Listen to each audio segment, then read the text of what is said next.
ചേട്ടൻ അങ്ങനെ വിവാഹ വാഗ്ദാനം നൽകിയിട്ട് പിന്നെ ചീറ്റ് ചെയ്യുകയാണെങ്കിൽ അത് ശരിയാണെന്നാണോ തെറ്റാണെന്നാണോ? അതല്ല ഞാൻ പറഞ്ഞത്, മാനിപ്പുലേറ്റഡ് സെക്സ് എന്നുള്ള സാധനം വിവാഹ വാഗ്ദാനം നൽകിയിട്ടുണ്ടെങ്കിൽ അത് നിയമവിരുദ്ധമാണ്.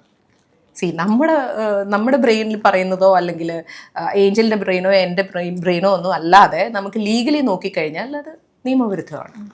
അപ്പം തെറ്റല്ലേ?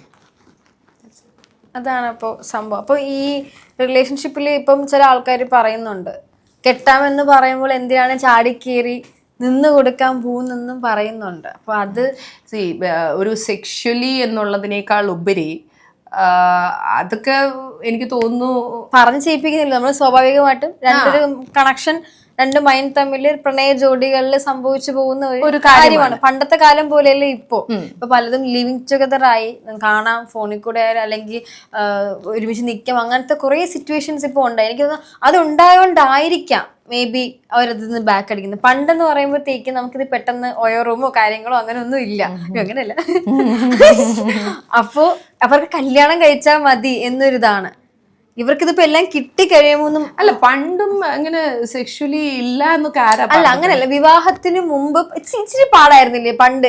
ഇത്രയും ഒരു ഇതല്ല. പണ്ട് നമ്മൾ അറിയുന്നുണ്ടായിരുന്നില്ല, സോഷ്യൽ മീഡിയ ഇല്ലായിരുന്നു. സോ നമ്മൾ വിചാരിക്കുന്നു പണ്ടില്ലായിരുന്നു എന്ന്. അല്ല, ഞാൻ പറഞ്ഞു